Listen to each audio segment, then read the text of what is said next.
Saudações, amigos e irmãos. Vocês estão no canal Reformadores da Igreja, o canal que traz os melhores vídeos para fortalecer seu conhecimento na graça de Deus. Antes de ouvir essa mensagem, eu convido você a se inscrever nesse canal e a clicar no sininho das notificações para continuar sempre ligado aqui nos novos vídeos que surgirem no canal. E agora, nós vamos assistir a mensagem de hoje. Todos nós gostaríamos que a ação de Deus nesse mundo fosse bem mais evidente, bem mais visível, clara, que todo mundo pudesse ver e reconhecer que Deus de fato está agindo. Se dependesse de nós, a gente queria ver anjos se movimentando, Deus castigando os ímpios imediatamente, fogo caindo do céu, milagres sendo realizados a todo instante, Cristo aparecendo em visões. Todos nós gostaríamos de que as coisas de Deus fossem mais claras, evidentes, perceptíveis, não só a nós, mas ao mundo todo. Mas aprove a Deus escolher uma maneira de agir no mundo que é oculta. Ela é velada, silenciosa, de tal maneira que somente o olho da fé discerne a ação de Deus muitas vezes. E nem sempre nós reconhecemos o que é que Deus está fazendo. Em vez de milagres, nós temos a providência de Deus. O salmista disse: Tu és um Deus que te escondes. Elias, escondido nas penhas, querendo ter uma visão de Deus, primeiro Deus passa no vento forte que quebra todas as rochas, depois passa num vendaval e o texto diz que Deus não estava em nenhum deles. Finalmente passa uma brisa suave e o texto diz que então Deus falou com Elias. A gente gostaria de ver, de sentir, de experimentar, de poder dizer: olha aqui, isso aqui é coisa de Deus, olha esse milagre, olha essa coisa extraordinária. Mas não foi assim que Deus decidiu agir nesse mundo. E essa foi uma das questões que os discípulos de Jesus estavam começando a levantar, porque Jesus havia anunciado que o reino de Deus havia chegado. Arrependei-vos, porque é chegado o reino de Deus. Assim Jesus começou o seu ministério depois de ser batizado por João Batista. E aquele reino messiânico tão esperado pelos judeus, os discípulos começaram a ter esperança que com Jesus aquele reino haveria de chegar. O reino messiânico esperado pelos judeus era um reino político, era um reino militar, onde Israel sobrepujaria todas as nações do mundo, seria colocado como a maior de todas as nações, e os judeus então veriam seus inimigos ser destruídos e teriam paz, prosperidade, liberdade e finalmente aquele shalom, aquela paz que era associada ao reino messiânico. Então, quando Jesus disse: é chegado o reino de Deus, criou toda aquela expectativa nos discípulos: vai ser agora, agora vai ser. Mas depois de um ano de ministério de Jesus Cristo, nada mudou. O mundo continuava o mesmo, os judeus permaneciam dominados pelos romanos, o próprio Jesus começou a ser perseguido pelos líderes judaicos e, como nós vimos na última mensagem, nem a sua família acreditava nele. Então os discípulos começavam já a questionar essa ação de Deus, esse reino de Deus. Qual é a natureza dele então? O que é o reino de Deus? Como é que ele se manifesta? Jesus então conta uma série de parábolas para ajudar seus discípulos a entender como é que o reino de Deus age no mundo nessa ocasião, nesse período. Qual a natureza do reino? Por que que nada parecia estar acontecendo? Qual a razão pela qual Jesus estava sendo rejeitado pelo seu próprio povo? Jesus queria trazer esperança, confiança aos seus discípulos com relação ao triunfo final do reino de Deus. Marcos registra 4 parábolas de Jesus acerca desse assunto que ele contou naquele mesmo dia em que teve o episódio com a sua família. E depois essas parábolas foram repetidas em várias ocasiões do ministério de Jesus. Quais são? A primeira e mais importante é essa que nós acabamos de ler, a parábola do semeador, que está aí no capítulo 4, de 1 a 20. Depois Jesus contou a parábola da candeia, que está no verso 21 ao verso 25. Depois a parábola da semente, do verso 26 ao verso 29, e a parábola do grão de mostarda, do verso 30 até o verso 34. Todas essas parábolas tinham como objetivo trazer a resposta a essa indagação. O que é o reino de Deus? Como é que ele avança nesse mundo? Qual é a sua natureza? Como é que nós podemos percebê-lo aqui entre nós? Hoje nós vamos começar a ver a primeira das parábolas do reino que Jesus contou, que é a parábola do semeador, e o que é que ele falou a respeito do uso de parábolas no seu ensino. Muito bem, vamos então tentar entender a passagem. Começando no verso 1, ali nós lemos que no mesmo dia em que Jesus teve o confronto com os fariseus que disseram que ele estava endemoniado, e o episódio envolvendo a sua família, que pensou que ele estava fora de si, lá na cidade de Cafarnaum, Jesus saiu da casa onde ele estava e se dirigiu à beira-mar. E, como sempre, uma grande multidão o seguia.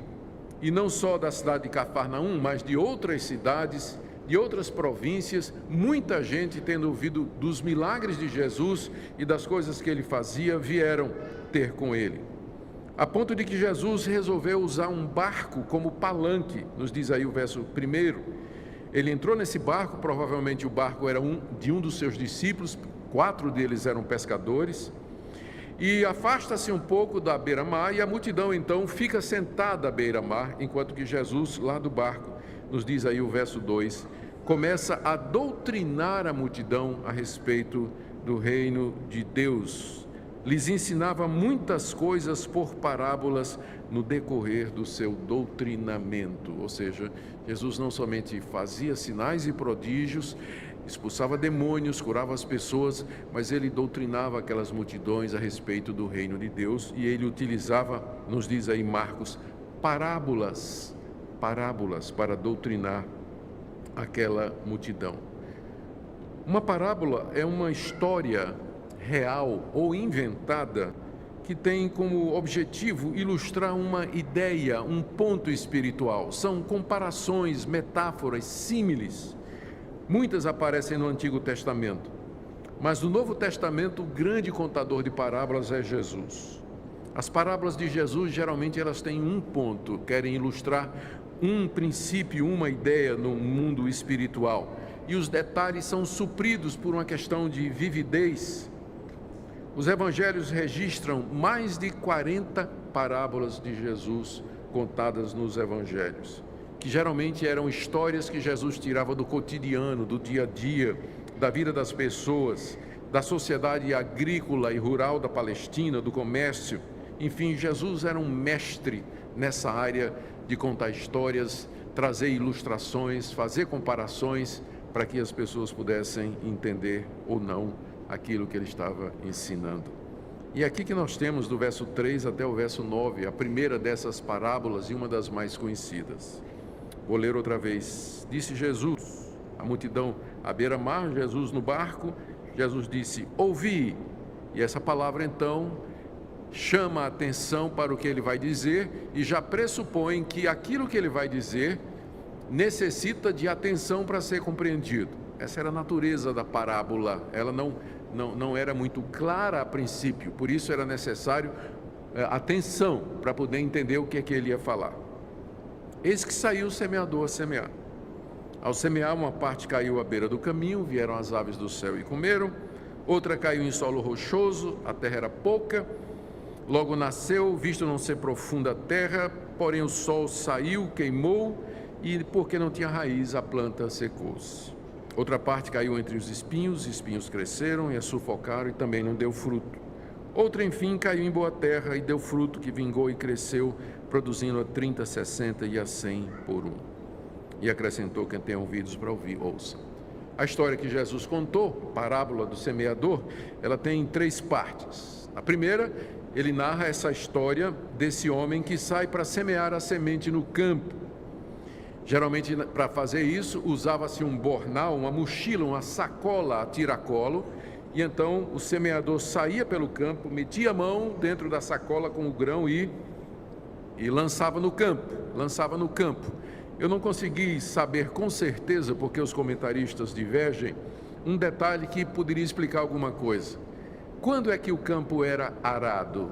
Alguns especialistas diziam que primeiro a semente era jogada depois então passava o arado, para que a semente entrasse nos buracos. Isso explica porque é que o semeador saiu jogando e caiu em todo esse tipo de terreno diferente.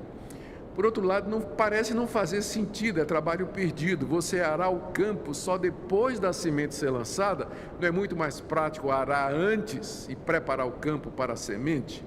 Eu prefiro essa última hipótese, essa última. Então, esse homem sai para semear a semente no seu campo, o campo já havia sido arado, mas isso não garantia que todo o solo estava fértil e era apropriado. Ele mete a mão na bolsa, pega a semente e vai sacudindo. E as sementes então, segunda parte, caem em diferentes tipos de solo, por mais cuidadoso que o semeador fosse. E o resultado, na terceira parte da parábola, é que a semente produz diferentes resultados relacionados com o tipo do fruto, o tipo do solo. Isso só é perceptível quando chegava o tempo da colheita ou um pouco antes. E Jesus menciona os diferentes tipos de solo onde a semente caiu e o resultado que eles produziram. Essa história que Jesus contou seria completamente compreensível para todos os seus ouvintes. A Palestina era uma sociedade agrícola, rural. Todo mundo sabia o que era semear, todo mundo sabia os cuidados que se devia ter com o solo, todo mundo esperava o tempo das colheitas, havia inclusive festas na nação de Israel relacionadas com o tempo da colheita. Portanto, essa era uma ilustração que todo mundo compreenderia o que é que Jesus, ou a história que Jesus estava contando. Ele menciona então os solos onde a semente caiu e o resultado que eles produziram. O primeiro está aí no verso 4, Jesus diz que uma parte da semente caiu à beira do caminho, ou seja, havia o campo e o campo era cercado por caminhos por onde as pessoas passavam. E à medida que ele jogava, inevitavelmente, algumas dessas sementes passaram para além do campo arado e caíram lá no caminho por onde as pessoas transitavam. O resultado é que, e lemos aí no verso 4, que as aves vieram e comeram, porque elas ficaram expostas à beira do caminho. E Lucas acrescenta o detalhe de que as pessoas passaram e pisaram aquela semente, de maneira que ela nem chegou a nascer, né? Morreu no nascedouro, né? As aves do céu vieram, comeram, e o que não comeu foi pisado pelos homens, e aquela parte da semente se perdeu. O segundo solo que Jesus menciona está no verso 5 a 6, que é o solo rochoso. É claro que se o semeador tivesse visto a pedra, ele não jogaria a semente lá. O que se pressupõe é que a pedra está abaixo da superfície. Havia terra por cima, 2 dedos de terra talvez, 3 dedos de terra talvez, e ali a semente foi lançada. E logo ela nasceu, a sementinha produziu raiz e foi descendo, mas topou na rocha e não pôde descer até onde havia água. E quando o sol veio mesmo, não é? Ela queimou, porque é um detalhe que Lucas acrescenta, não havia umidade, a terra era pouca, bateu na rocha, não conseguiu se firmar, chegar até onde havia água, e portanto ressecou-se quando saiu o sol. Está aí nos versos de 5 a 6. O terceiro solo, Jesus diz, era um solo onde havia espinhos. Quando o semeador passava o arado, não dava para tirar totalmente os esporos, as sementes de espinhos, cardos e abrolhos, de maneira que quando a semente caiu ali, naquela parte, ali também já tinha semente de espinho, já tinha esses esporos, que ia produzir erva daninha. E o resultado, Jesus nos diz aí no verso 7, é que a plantinha nasceu, não teve problema nenhum, mas só que os espinhos também nasceram junto com ela. E os espinhos cresceram mais do que a plantinha e sufocaram a planta, e ela morreu antes de poder dar fruto. Está aí no verso 7. Nessa altura eu fico imaginando a multidão perguntando: o que ele está querendo dizer com isso, né? Aliás, os próprios discípulos, né? História interessante, né? Mas o que ele quer dizer com isso? O último terreno que Jesus menciona está no verso 8. Enfim caiu a semente em boa terra e deu fruto, que vingou e cresceu, produzindo a 30, 60 e a 100 por um. A terra boa é a terra onde não tinha espinhos, é a terra onde não tinha pedras, era a terra onde a semente logo pôde se infiltrar na terra e firmar raízes. Era a terra então que estava pronta para produzir o fruto como de fato produziu. E ainda assim, algumas sementes produziram mais, Jesus fala que elas deram até 100 por um, e outras produziram menos, 30 por um, mas todas elas produziram. E Jesus então termina essa história do semeador jogando semente que caiu em solos diferentes e produziu resultados diferentes. Ele termina com a mesma exortação com que ele começou. Ele começou dizendo, ouçam. E ele termina no verso 9 dizendo, quem tem ouvidos para ouvir, ouça. Eu quero dizer alguma coisa, essa história ilustra alguma coisa, ela explica alguma coisa a respeito do reino de Deus que vocês precisam entender. Então, quem tem ouvidos, quem tem discernimento, escute e entenda o que é que eu quero dizer por essa história. E Jesus parou ali, não disse mais nada para a multidão. A segunda parte do nosso relato é a explicação de uma pergunta que os discípulos fizeram a Jesus a respeito do seguinte: por que o senhor está falando em parábolas? Parábolas são interessantes, são histórias bonitas, mas assim, primeiro, por que o senhor começa agora? Até agora o senhor vinha doutrinando, agora o senhor está começando a usar parábolas. Por que o senhor está fazendo isso? E segundo, aproveitando, qual é o significado dessa história que o senhor contou? Porque nem os discípulos entenderam, né? Eles não entenderam o que Jesus queria dizer com a história do semeador. Então Jesus, do verso 10 até o verso 12, ele dá resposta a essa indagação. A primeira indagação, por que é que ele estava falando por parábolas? E nós veremos isso no próximo domingo, mercê de Deus. Ele explica a parábola para os seus discípulos do verso 13 até o verso 20. Mas isso fica para o próximo domingo. Agora nós vamos apenas ver a resposta que Jesus deu à questão, por que é que o Senhor utiliza parábolas? Quem levantou esse assunto, Marcos nos diz aí no verso 10, foram os que estavam junto dele com os 12. A pergunta não veio do círculo dos 12 apóstolos, mas de pessoas que estavam ao redor, que não eram tão próximas de Jesus. Eles perguntaram, por que o mestre está usando parábolas no seu ensino? E isso aqui, nós lemos no verso 1, foi quando Jesus ficou só.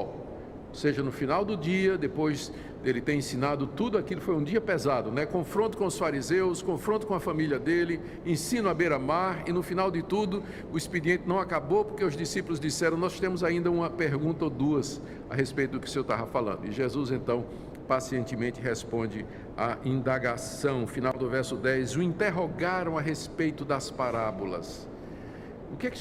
Por que o Senhor usa parábolas e qual o significado delas? A resposta de Jesus, do verso 11 a 12, eu vou tentar resumir, eu vou tentar colocar de maneira sucinta para nós. A resposta que Jesus dá aos discípulos é o seguinte: o reino de Deus e a presença dele aqui nesse mundo e a maneira como ele funciona não é perceptível ao mundo. O mundo não vê o reino de Deus. O mundo não reconhece a ação de Deus aqui nesse mundo. Portanto, Deus tem que revelar os mistérios do seu reino àqueles que são seus. E essa revelação Deus não dá a todo mundo. Deus dá apenas aos seus escolhidos, ao seu povo, à sua igreja, aos seus eleitos.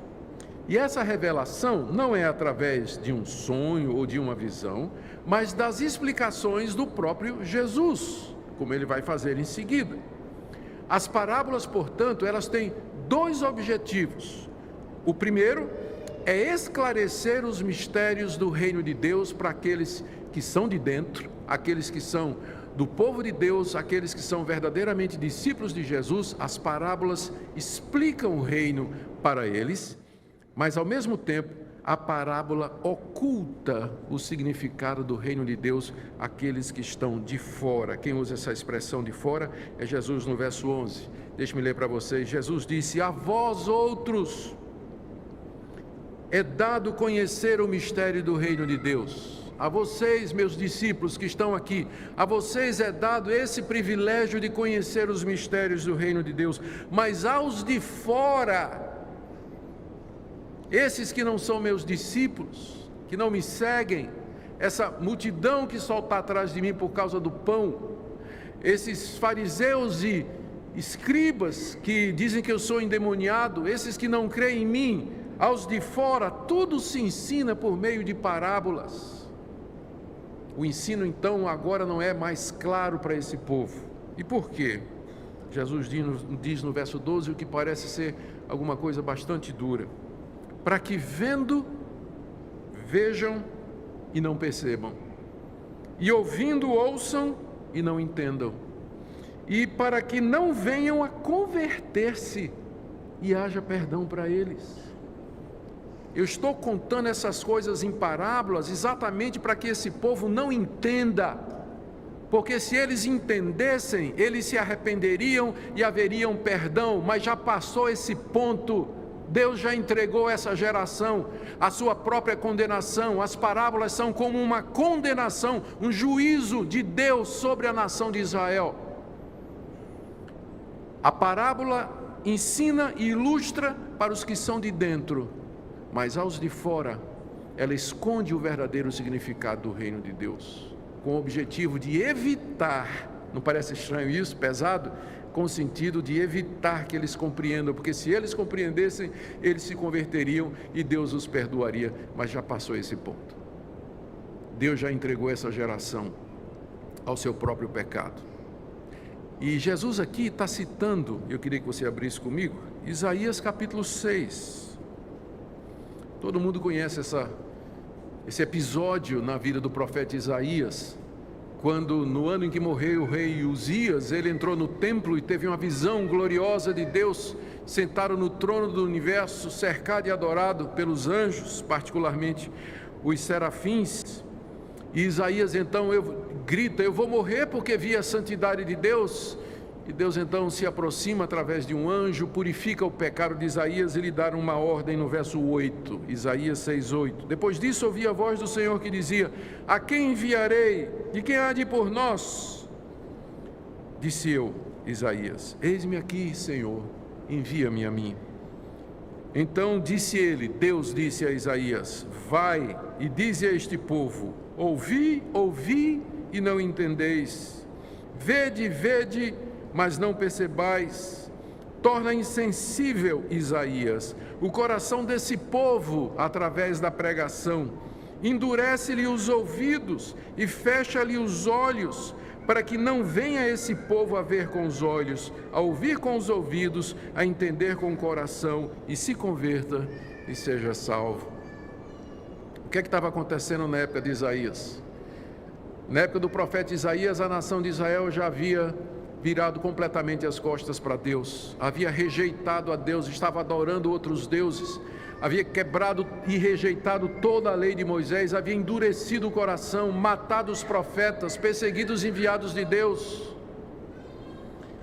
E Deus disse: eu vou mandar um profeta para vocês, mas o alvo desse profeta não é salvar vocês, o alvo desse profeta é aumentar a condenação de vocês, porque ele vai dizer palavras que, em vez de converter vocês, vai endurecer o coração de vocês. Vocês vão ouvir, mas vocês não vão entender. Vocês vão ver, mas vocês não vão perceber. Por isso vocês também não vão se converter, e eu também não lhes perdoarei, e vocês não serão salvos. E de fato, não demorou muito depois de Isaías, e o castigo anunciado de Deus veio através primeiro dos assírios no reino do norte e depois os babilônicos no reino do sul. Entraram na terra de Israel, assolaram com os judeus, destruíram o templo, destruíram Jerusalém e levaram a nação cativa. Isaías foi o profeta do endurecimento. Deus mandou exatamente para aumentar a culpa de Israel. E agora nós encontramos Jesus fazendo a mesma coisa. Eu estou ensinando por parábolas, para que, como na época de Isaías, esse povo não ouça, não veja, não compreenda, não se arrependa, não se converta, porque eu não quero salvá-los. Olá, meus irmãos, muito obrigado por terem acompanhado a mais um vídeo aqui no canal Reformadores da Igreja. Nós queremos convidá-lo a inscrever-se no canal para que você possa receber sempre que nós lançarmos novos vídeos por aqui, você será informado pelo YouTube. Também peço que você deixe um like aqui embaixo e comente também nesse vídeo, é muito importante, isso ajuda o YouTube a entender que esse conteúdo é relevante e ele vai divulgar para mais pessoas. E você pode também nos ajudar divulgando através do compartilhamento do vídeo, enviando nas suas redes sociais, aos seus grupos de WhatsApp, enviando no grupo da sua igreja, para que mais pessoas possam também ouvir essa mensagem, aprender mais a palavra de Deus. É um tema de fato relevante, importante e sério, né? Talvez você tenha se perguntado por que que Jesus então ensinava através de parábolas, né? E a verdade por trás disso é algo muito importante e eu acredito que esse estudo tem edificado a sua vida. Comente aqui embaixo, eu quero saber de vocês se vocês já tinham estudado a respeito desse tema, se na sua igreja, na sua comunidade você já tinha então tido algum tipo de estudo dessa natureza. E eu também quero dizer a você que você pode assistir essa pregação completa clicando no link que está abaixo aqui na descrição, onde você será levado para o canal da Igreja Presbiteriana de Goiânia, onde você poderá assistir o vídeo completo na íntegra também. Eu vejo vocês no nosso próximo vídeo e que Jesus abençoe sua vida.